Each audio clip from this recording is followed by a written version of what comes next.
사랑하는 여러분, 우리 이달의 말씀 할까요? 베드로가 이르되 은과 금은 내게 없거니와 은과 금은 내게 없거니와 내게 있는 이것을 내게 주노니 내게 있는 이것을 내게 주노니 나사렛 예수 그리스도의 이름으로 일어나 걸어라. 나사렛 예수 그리스도의 이름으로 일어나 걸으라. 사도행전 3장 6절 말씀. 사도행전 3장 6절 말씀. 내게 있는 이것을 내게 주노니 내게 있는 이것을 내게 주노니 나사렛 예수 그리스도의 이름으로 나사렛 예수 그리스도의 이름으로 대한민국 사람들이여 복이 있을지어다. 대한민국 사람들이여 복이 있을지어다. 창대교회 사람들이여 복이 있을지어다. 창대교회 사람들이여 복이 있을지어다. 나의 가족들이여 복이 있을지어다. 나의 가족들이여 복이 있을지어다. 예수님의 이름으로 축복하며 기도합니다. 예수님의 이름으로 축복하며 기도합니다. 아멘. 아멘. 여러분의 선포대로 반드시 이루어질 줄 믿습니다. 고맙습니다. 제가 그 밑에 이렇게 적었습니다. 전 세계 사람이 공통적으로 1년 중 어떤 하루를 의미 있는 날이라고 말하는 경우는 거의 없습니다. 아마 있다면 12월 31일, 1월 1일 정도입니다. 그런데 예외적으로 부활절과 성탄절은 거의 모든 인류가 종교와 관계없이, 지역과 관계없이 기념하는 기념일입니다. 오늘은 성탄절입니다. 오늘 우리가 지금 성경 본문을 읽었나요? 읽었나요? 고맙습니다. 제가 아까 전에 목사님들 춤추는 거 보고 좀 놀래서 보십시오. 지금 전 세계 사람들이 공통적으로 기념하는 건 거의 없습니다. 신년 그리고 12월 30일 마지막 이 정도란 말이에요. 근데 성탄절은 아랍 지역에서도 그리고 심지어 불교 지역 미얀마는 불교 국가잖아요. 거기서도 성탄을 기념하는 사람들이 세상 곳곳에 있습니다. 예루살렘 같은 경우에도 성탄을 기념하는 구역들이 있거든요. 그러니까 성탄은 전 세계적인 축제일입니다. 근데 그것이 참 재미있게 표현된 게 보세요. 서울경제에 실렸던 기사인데 제1차 세계대전이 발생한 지 한 달여가 지난 1914년 9월 초 독일군은 영불연합군과의 마른 전투에서 고전하면서 서부로의 진군에 제동이 걸렸다. 이후 2달 동안 소모적인 참호전이 계속됐다. 적막감이 감돌던 성탄 전야에 독일군 진영에서 뜻밖의 노래소리가 들려왔다. 성탄 캐럴이었다. 이내 연합군 병사들도 따라 부르기 시작하면서 전장은 순식간에 합동 공연장으로 변했다. 이어 독일군이 장식과 초를 매단 크리스마스 트리를 연합군 진영으로 가져왔고 이후 병사들은 중간지대에 무기를 내려놓고 휴전에 들어갔다. 전쟁 역사상 유례없는 크리스마스 휴전이다. 이들은 담배를 나눠 피우는가 하면 전사자들의 합동 장례식까지 치렀다. 이 감동적인 이야기는 2005년 프랑스 영화감독 크리스티앙 카리옹에 의해 메리 크리스마스라는 제목의 영화로 만들어지기도 했다. 마른 전투뿐만 아니라 그의 서부 전선 곳곳에서는 양측 병사들이 크리스마스를 맞아 축구를 하는 등 모처럼 평화를 만끽했다. 전장에서는 우연찮은 계기로 사적인 휴전도 종종 이루어진다. 2차 세계대전 때인 1944년에는 미군 5명과 독일군 4명이 독일 휘레티겐 숲속 오두막 집에서 크리스마스를 함께 보내기도 했다. 숲속을 헤매다 지친 미국 병사들이 민가의 문을 두드리고 잠시 독일군이 찾아왔다. 양측 간의 총격전이 시작되려는 순간 민가의 아주머니가 모두 배고프니 지친 몸인 만큼 오늘만은 서로 죽이는 일을 하지 맙시다 라며 휴전을 제의했다. 잠시 어색한 침묵을 거쳐 이 제의는 받아들여졌고 양국 병사들은 술과 통닭을 나눠 먹고 적군의 부상병을 치료해 주기도 했다. 지금 이 내용이 굉장히 좀 짧게 소개되어 있단 말이에요. 근데 사실 이 내용을 자세히 보면 굉장히 유명한 역사적인 이야기 중에 하나입니다. 이제 크리스마스 시즈파이어, 크리스마스 트루스 이렇게 해서 크리스마스 휴전, 크리스마스 정전 뭐 이런 뜻이에요. 그래서 1차 세계대전, 2차 세계대전 이 전쟁을 할 때 독일군이든 연합군이든 다 하나님을 믿는 사람들인 거죠. 그래서 대치하고 있다가 독일군 장교가 캐롤을 불러요. 캐롤을 부르고 그걸 끝나고 영국 그 노래인 스코틀랜드 노래인 애니 로리를 불러요. 그걸 부르면서 저기서 따라하는 거죠. 그러면서 이 독일군 장교가 우리 이때 크리스마스 이때만큼은 전쟁을 시작 이러면서 이제 축구를 합니다. 독일군하고 영국군하고 축구를 해서 누가 이겼을까요?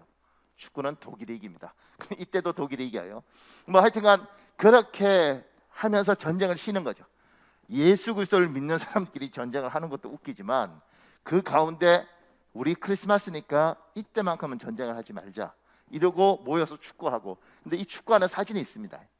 축구하는 사진을 찍어놓은 사진이 있어요. 이게 있고요. 또 하나는 뭐 조금 전에 2차 세계 대전 같은 경우는 비겐이라는 아이 집에 이 아이가 피난 왔는데 피난 온 그 집에 미군이 부상병하고 미군들이 들어오고요. 조금 이따 독일군이 들어옵니다. 그때 이 비겐의 엄마가 이야기하죠. 뭐라고 이야기하냐면 오늘만큼은 전쟁을 하지 말자. 오늘만큼 죽이지 말자. 그리고 서로에게 총을 내려놓으라 그러고 그 한 집에 오두막에 같이 들어와서 군복을 모자를 벗고 총을 놓고 보니까 다 애기들인 거예요. 앳된 애들이 징병되어서 온 거죠. 그때 이제 치킨 숲, 우리 같으면 닭죽을 끓여놓고 같이 기도합니다. 같이 기도하고 닭죽을 나눠 먹고 그때 미군 병사가 다리에 부상이 있었는데 독일군 병사 중에 의대생이 있었던 거예요. 그 의대생이 이 독일군 병사를 치료해 줍니다. 그리고 나중에 이 전쟁이 다 끝나고 난 이후에 한 50년 만인가에 요때 고침받았던 피난했던 미군 병사 중에 랄프라는 사람이 있었는데 이 사람이 요 비겐의 집에서 일어났던 일인데 그 비겐은 청소년이었어요. 그 비겐을 다시 만나서 찍은 사진도 있습니다.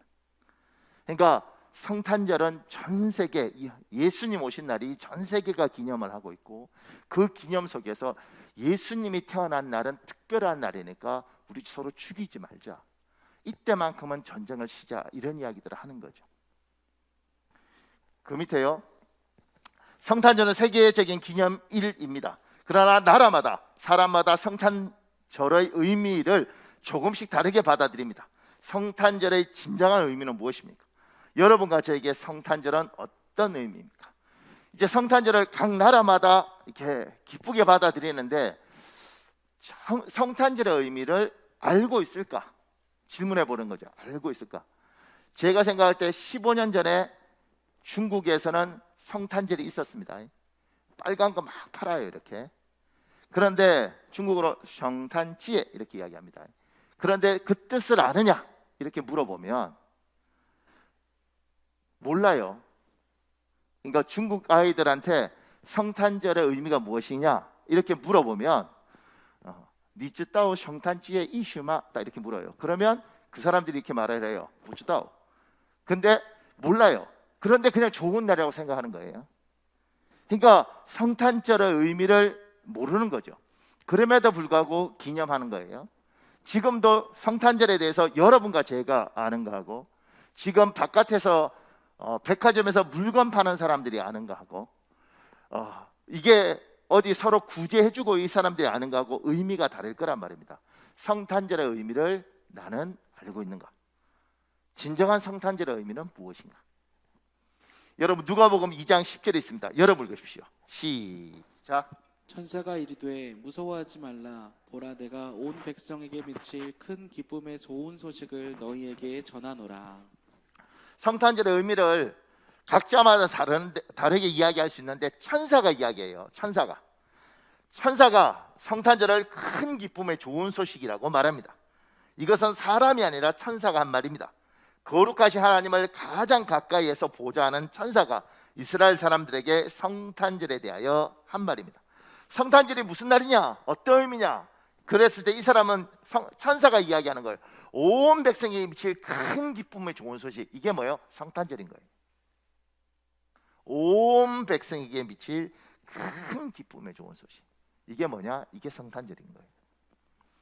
그 밑에요. 여기에서 주의할 점이 있습니다. 이스라엘 사람에게만 좋은 소식이 아닙니다. 온 백성, 즉 모든 사람에게 좋은 소식입니다. 한국 사람에게도 북극의 에스키모인들에게도 아프리카의 부시맨에게도 복음은 좋은 소식입니다. 그래서 복음은 누구에게나 전해져야 합니다. 아이에서 어른까지, 가난한 사람에게서 부자까지, 병든 사람에게서 건강한 사람까지 모두에게 좋은 소식입니다. 복음이 불필요한 사람은 없습니다. 성탄은 온 백성에 미칠 큰 기쁨의 소식이라고 이야기했습니다. 그러니 이렇게 말하는 사람은 교만한 사람이에요. 아, 성탄절이고 뭐고 다 필요 없어요. 예수님 필요 없어요. 복음 필요 없어요. 이렇게 말하는 사람들은 교만한 사람들이에요. 성경은 분명히 이야기합니다. 심지어 천사가 이야기합니다. 온 백성에 미칠 큰 기쁨의 소식. 이게 성탄절이에요. 그런데 이 복음이 저 필요 없어요. 이건 뭐요? 교만한 거예요. 모든 사람에게 복음이 필요합니다. 모든 사람에게 이 기쁜 소식은 필요한 겁니다. 그 밑에요. 어떤 사람이 왜 성탄이 이 세상 모든 사람에게 큰 기쁨의 좋은 소식입니까? 하고 묻는다면 어떤 답변 하시겠습니까? 이 질문에 여러분과 제가 각각 나만의 답변을 만들어 보았으면 합니다. 이 말은 뭐냐면 여러분의 손주가 나중에 이제 여러분이 나이가 드셔서 손주가 여러분에게 묻는 거죠. 뭐라고 묻느냐면 할머니 또는 할아버지 성탄절이 뭐예요? 이렇게 물었을 때 뭐라고 이야기할까? 뭐 예수님 오신 날 이렇게 이야기해도 되죠. 그런데 나만의 답변이 있는가? 내가 느끼고 내가 체감한 이 날은 이런 날이야 이렇게 말할 수 있는 나만의 해답이 있는가? 이건 여러분이 이제 고민하셔야 되는 겁니다. 근데 제가 이게 두 가지를 이야기해놨어요. 작은 1번에요. 사람은 죽음 이후의 삶에 대하여 두려움을 가지고 있습니다. 그것은 한 번도 가보지 못한 세상이고 미지의 세계이기 때문입니다. 우리는 죽음 이후에 대하여 많은 소문을 듣습니다. 젊은이는 죽음에 대한 생각이 없지만 많은 분이 마흔을 넘기고 50을 넘어가면서 하나 둘씩 아주 가까운 사람들이 유명을 달리하는 것을 보면서 죽음이 체감적으로 다가옵니다. 인생이 허무한 것을 느껴갑니다. 20살, 30살 뭐 그때 죽음을 생각하는 아이들이 있죠. 그 나이에 인생이 괴롭고 이러니까 자살할까? 뭐 확 죽어버릴까? 이런 말을 하는 아이도 있어요. 계단하는 굉장히 심각하게 느끼지만 실제로 제가 생각할 때는 저도 그런 시간들을 보냈으니까 근데 죽음을 체감하지 못합니다. 죽음은 어떻게 체감되냐면 내 혼자 감정적으로 확 죽어버려야지 이렇게 오는 것이 아니고 나이가 들어가면서 30살이 되고 40살이 되면서 나이가 들어가잖아요. 나이가 들어가면서 내 주위에서 사람들이 죽어가고 내 몸에서 반응이 일어나는 겁니다.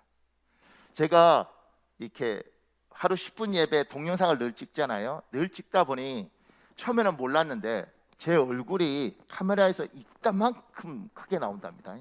이따만큼 크게 나오는데 얼굴이 너무 안 좋은 거예요. 그래서 성도들한테 미안하니까 얼굴에 대해서 이제 물어보기 위해서 피부과를 갔어요. 피부과 가서 제가 물었죠.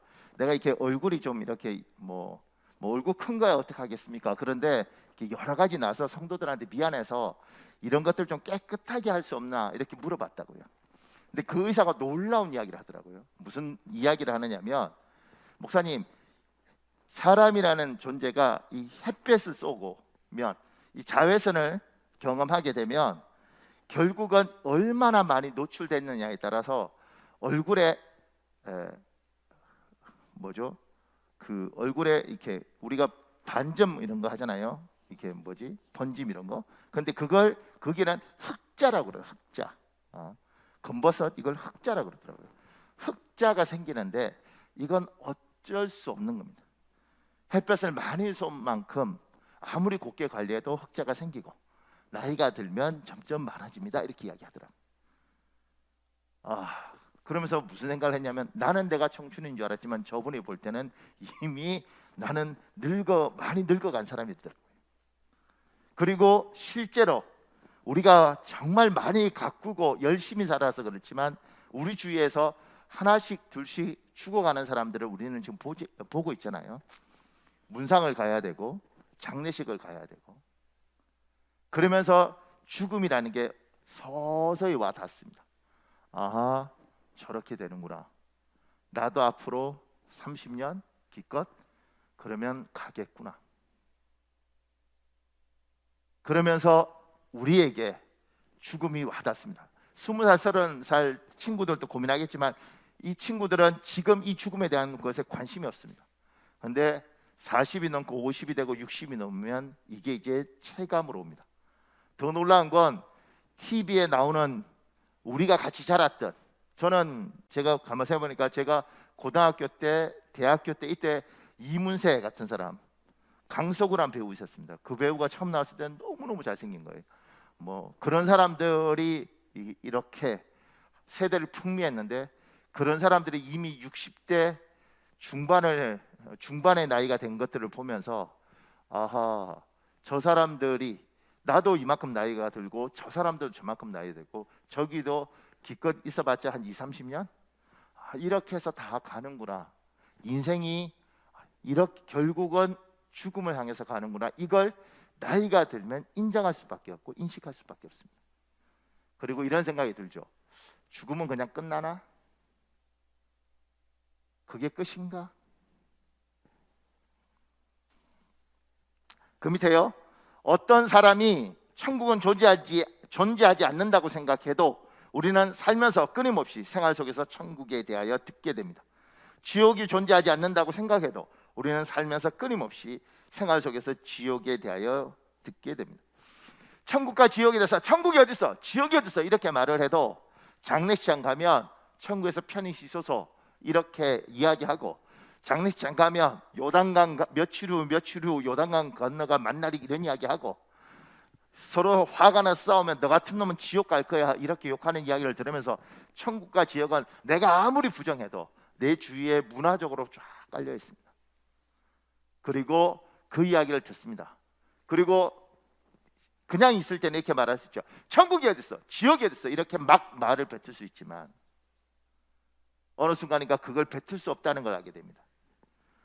어린아이가 화재로 죽은 아빠, 한 8살, 7살 된 애들한테 화재로 불타 죽은 부모에 대한 이야기를 하면서 천국에 가면 아빠 만날 수 있어 이렇게 말하는 할 이때, 천국이 어디 있어? 죽음 다 썩는 거지.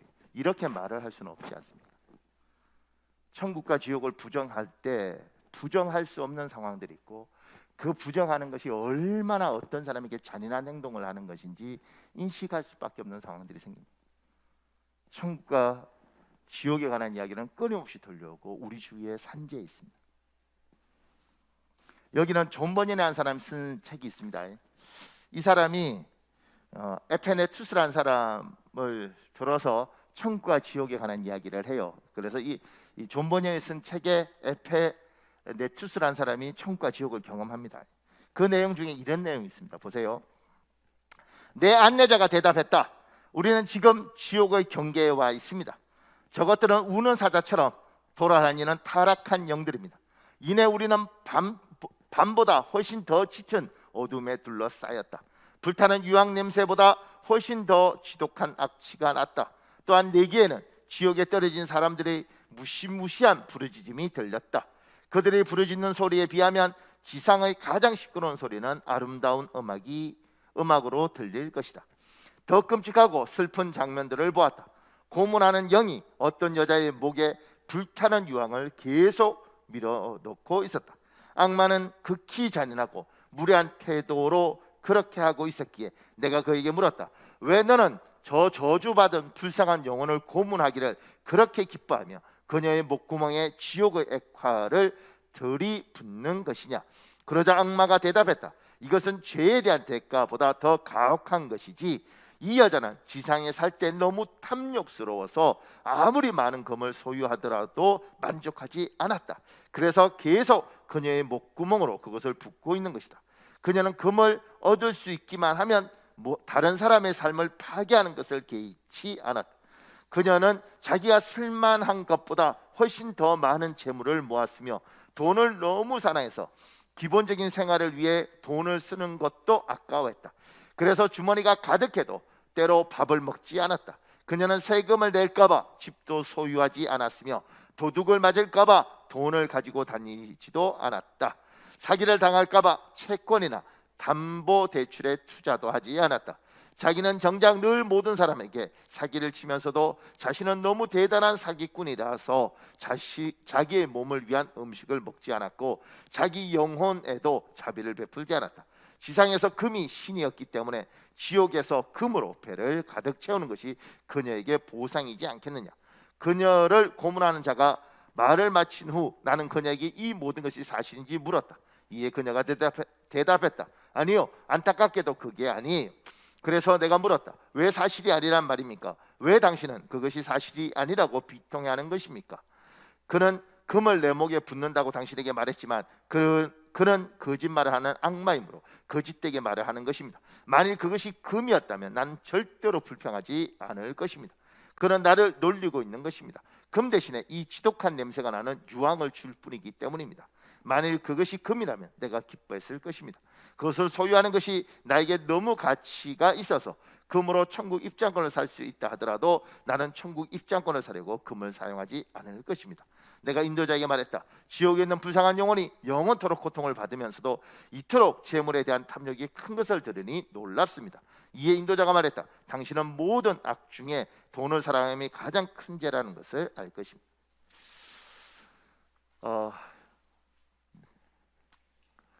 그러니까 여러분이 받아들이든 받아들이지 않든 그건 여러분의 자유입니다.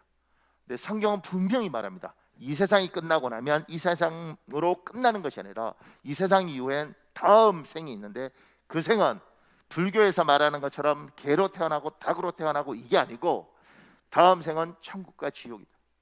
반드시 죄의 대가로 지옥에 가서 심판을 받을 것이고 하나님의 은혜를 받은 사람은 반드시 천국에서 낙을 누릴 것이다. 이 선택권이 우리에게 있습니다. 부정하든 부정하지 않든 어떻든 객관적인 사실, 천국과 지옥이 있습니다. 이것이 여러분에게 믿어지고 여러분의 자녀에게도 믿어지는 복이 있길 예수님 이름으로 축복합니다. 이게 믿어지셔야 됩니다. 천국과 지옥이 있습니다. 천국과 지옥이 있습니다. 파스칼이라는 철학자가 있잖아요. 파스칼이 한 말, 믿어라 제발. 믿어서 아무것도 없으면 참 다행이지만 수학적으로 볼 때 안 믿었는데 천국이 어딨어 이러고 저항했는데 눈을 떴는데 천국과 지옥이 있으면 너희 인생은 망한 인생이다. 수학적으로 볼 때, 확률적으로 볼 때 믿어라. 손해볼 게 없다. 그 밑에요. 예수님은 우리에게 천국을 약속하셨습니다. 이것이 우리에게 큰 기쁨의 좋은 소식입니다. 하나님은 예수님을 주님으로 섬기는 여러분과 저에게 천국을 약속하셨습니다. 이 약속은 세상을 사는 우리에게 강력한 힘입니다. 우리는 이제 죽음을 두려워하지 않아도 됩니다. 오히려 죽음 이후의 삶에 대하여 기대와 소망이 있습니다. 디모데후서 4장 18절에 있습니다. 여러분 읽으세요. 시작. 주께서 나를 모든 악한 일에서 건져내시고 또 그의 천국에 들어가시도록 구원하시리니 그에게 영광이 세세 무국토록 있을지어다. 아멘. 아멘. 이 유석경이란 여자분은 직장암이었어요. 그런데 마지막 시간들을 정말 멋있게 보내죠. 그런데 그녀가 이런 글을 썼습니다. 12살 때 예수님을 만난 후로 거리든 학교든 직장이든 예수님을 모르는 사람에게 복음을 전해왔다. 암덩어리가 커져 갈비뼈를 밀어내는 통증 가운데서도 성령의 능력을 의지해 생명의 복음을 전하기를 멈추지 않았다. 하나님을 원망하지 않느냐는 사람들의 물음에 그녀는 한치의 머뭇거림도 없이 말했다. 단 한 번도 원망하지 않았습니다. 왜 암에 걸렸는지 묻지도 않았습니다. 저는 하나님을 이해하려고 하지 않습니다. 저는 하나님을 신뢰합니다.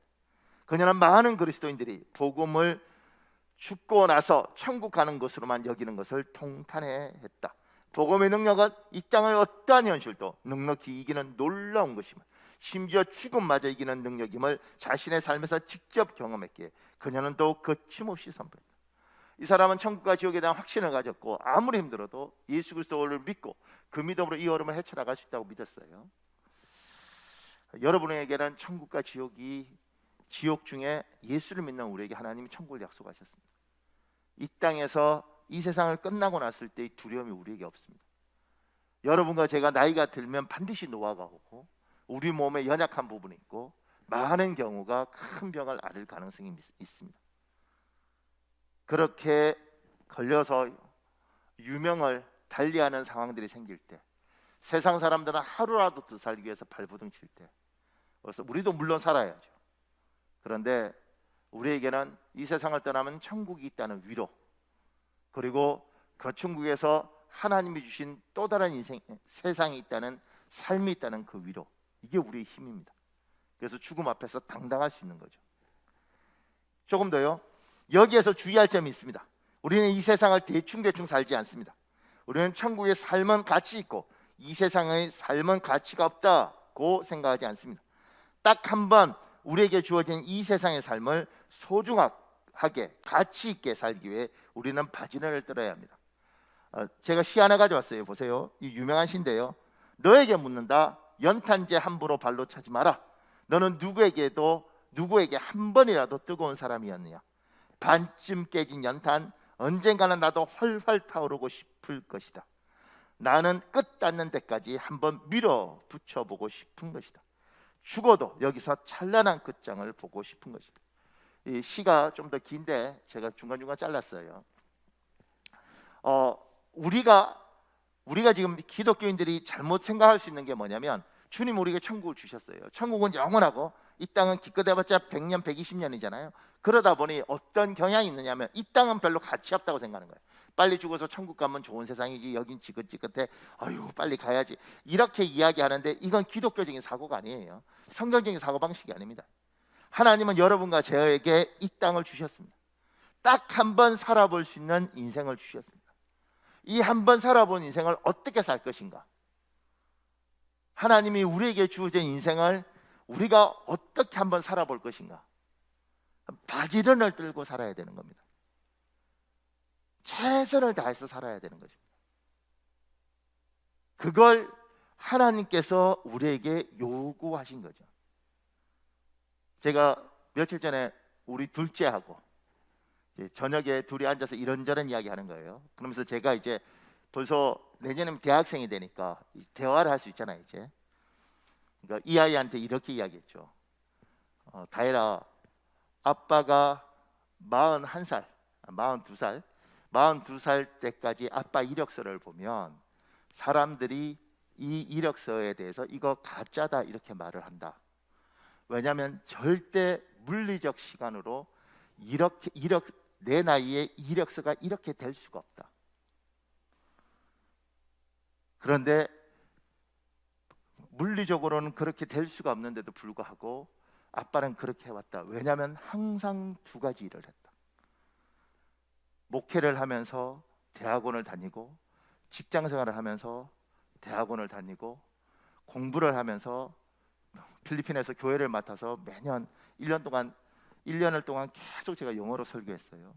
교회를 맡아서 현지인 교회를 맡아서 설교를 하고, 아빠는 항상 인생을 살면서 하나의 일을 할 때 하나를 한 게 아니고 두 가지 일을 했다. 몸이 너무 힘들고 고달팠는데 그 어느 날 내가 이력서를 써보니 그게 묻어있을 때 내가 인생을 보면서 야, 정말 열심히 살았다. 스스로 탁월하거나 놀랍거나 뛰어난 사람이 아니라 내 수준에서 최선을 다해서 살았다.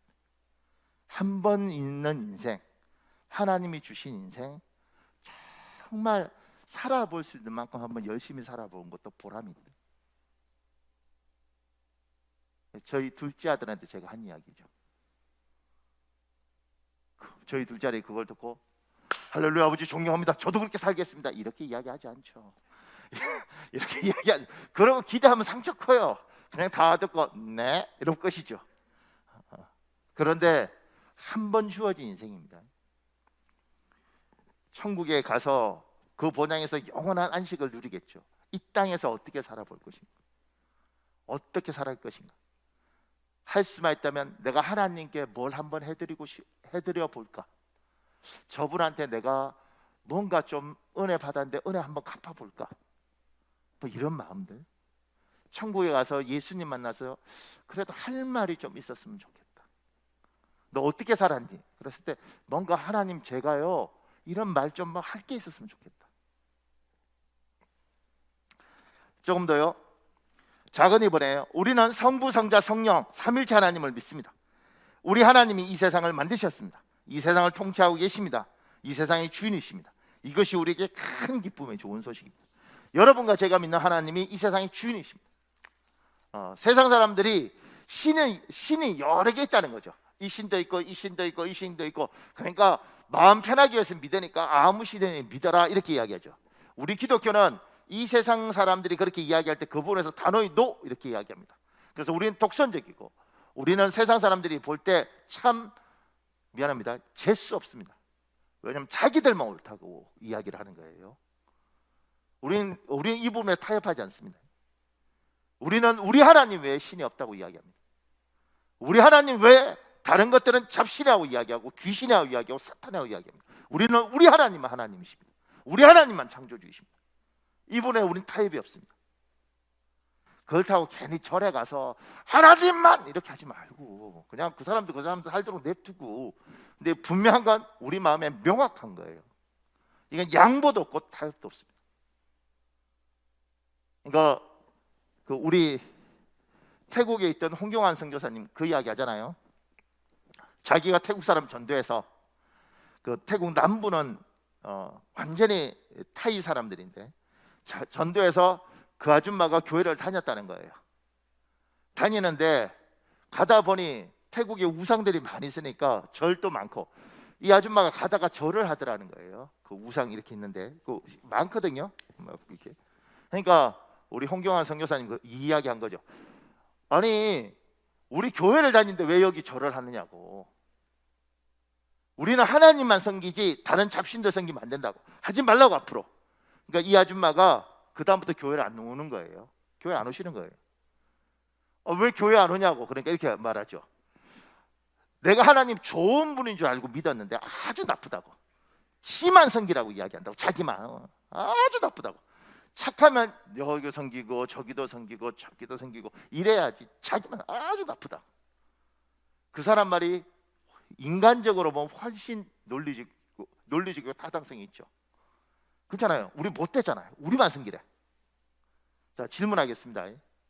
자, 문명난 뭘 나만 사랑해. 그냥 이 남자도 만나고 저 남자도 만나고 저 동네 아저씨도 만나고 괜찮아 이렇게 말할 때 우리 사모님께서 참 우리 목사님 마음이 넓어요. 정신없는 사람들이지. 내가 당신 많이 사랑하지만 땀난 자한테 눈 주면 그냥 확 이렇게 하는 것들이 참 놀랍죠. 그게 내 아내가 훨씬 행복해하고 나도 그렇게 표현하는 것이 사랑인 거죠. 표정들이 목사님 우리들 아니죠. 사랑은 나눠주는 게 아니에요. 주님 분명히 이야기합니다. 나만 하나님이다. 너는 나만 섬겨라. 사람들이 날 속이 좁다고 그러든 뭐든 상관없다. 나만 하나님이고 나만 창조주이고 내가 너희 인생의 주인이다. 네가 나도 섬기고 저도 섬기는 건 내가 용납하지 못한다. 둘 중 하나 명확하게 선택을 해라. 하나님 분명히 선을 그었습니다.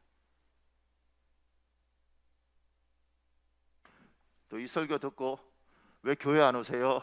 목사님 코로나 때문에 안 오는 게 아니고요. 하나님이 너무 못됐어요. 왜 자기만 섬기라 그러세요?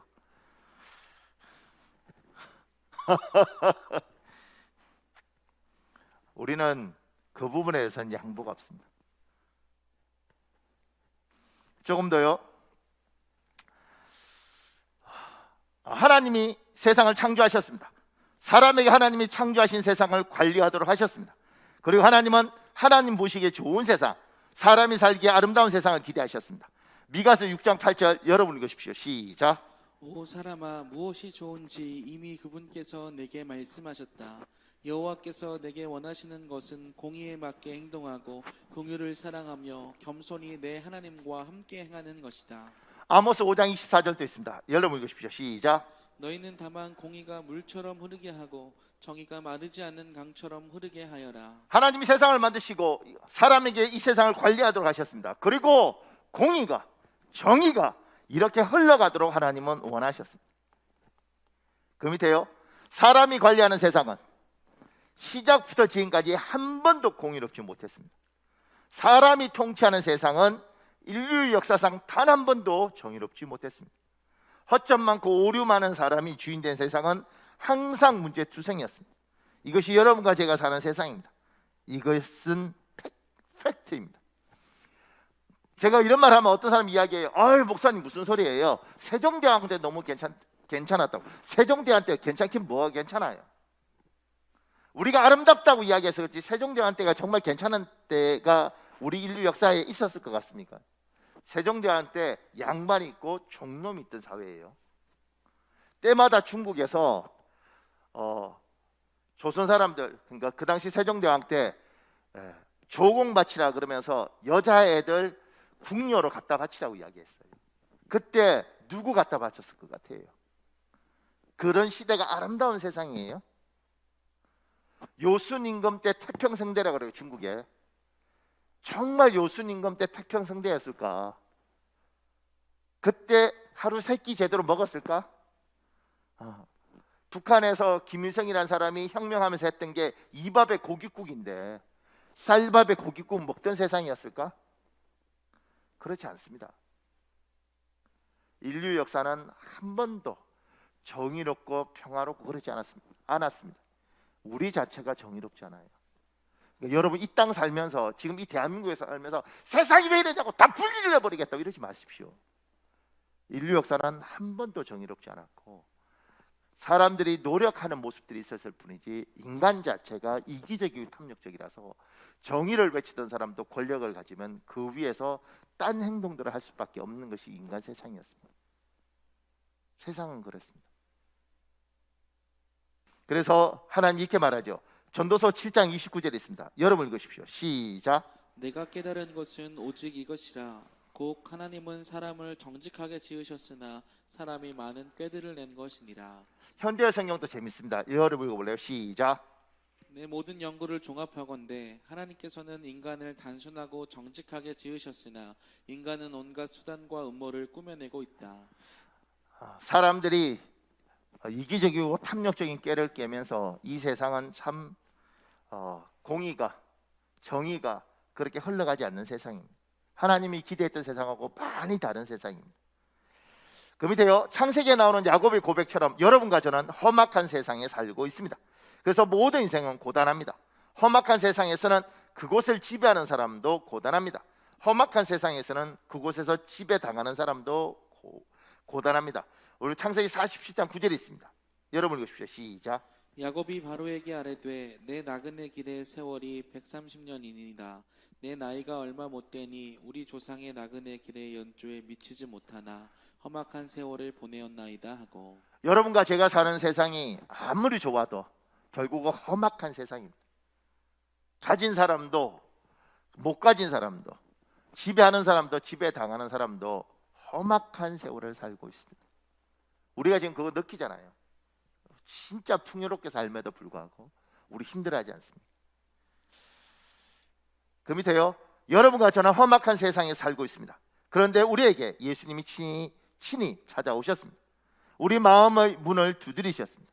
그 똑똑똑 소리에 우리는 마음의 빗장을 걷어내고 예수님께 마음을 열었습니다. 이 결단이 우리 인생에서 최고로 잘한 선택, 놀랍도록 탁월한 복된 결정이었습니다. 요한계시록 3장 20절에 있습니다. 여러분 읽으십시오. 시작. 볼지어다 내가 문 밖에 서서 두드리노니 누구든지 내 음성을 듣고 문을 열면 내가 그에게로 들어가 그와 더불어 먹고 그는 나와 더불어 먹으리라. 이 험악한 세상을 살아가는 여러분과 저에게 주님이 오셔서 문을 노크하셨죠. 두드리셨습니다. 그리고 여러분과 저는 문을 열었습니다.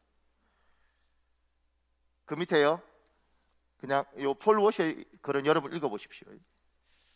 이제 창조주 하나님이 나의 아버지가 되셨습니다. 이것이 우리에게 큰 기쁨의 좋은 소식입니다.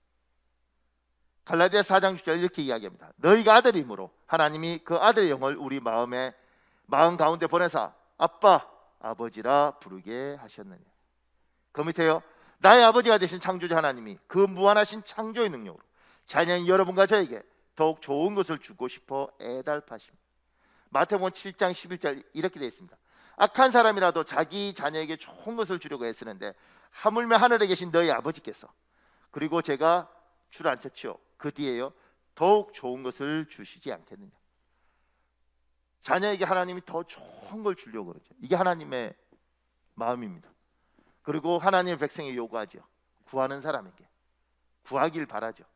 하나님의 마음은 좋은 걸 주고 싶어 합니다. 여러분과 제가 이 땅 살아가면서 험악한 세월을 살 수밖에 없고 이 땅은 좀 더 가졌을 뿐이지 험악한 세월입니다.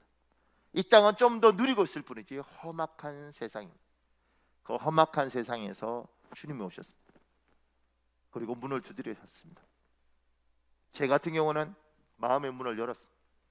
그리고 주님이 제 하나님이 되셨습니다. 그리고 저한테 아버지가 되셨습니다. 그 아버지를 붙들고 저는 한 30여 년 살았습니다. 그리고 지금 이렇게 생각합니다. 내가 그때 그 젊은 청년 때 예수 그리스도를 안 만났더라면 내 인생은 어떻게 됐을까? 여러분은 어떻게 생각할지 모르겠습니다. 제가 목사라서 좋게 이야기한다고 생각할지 모르지만 저는 압니다. 제가 그때 예수를 만나지 않았더라면 내가 얼마나 강팍한 인생을 살았을까 저는 확신합니다. 얼마나 내 아직과 내가 가진 조그만 지식을 가지고 굉장히 교만하게 살았을까를 저는 확신합니다. 저는 예수를 만났고 그 예수 그리스도께서 나를 사람 만들기 위해서 정말 노력하셨고, 그리고 아직도 하나님 앞에 많이 죄송하지만 그래도 하나님이 다듬어서 이만큼 하나님이 투자한 거에 비하면 많이 미안하죠 제가. 그렇지만 그분이 정말 저를 사람 만들기 위해서 노력하셨고, 그 덕분에 어쩌면 아이들과도 제 자식들과의 평화도 있고 교인들과도 평화롭게 지낼 수 있고, 그리고 다른 곳에 가서 목사님들한테도 모나지 않고 그렇게 살아가고 있다고 저는 믿습니다. 그분이 계셨기 때문에 그래도 제가 목사인데 이렇게 표현하니까 좀 그렇지만 사랑굿이라고 살 수 있도록 하나님이 저를 만드셨습니다.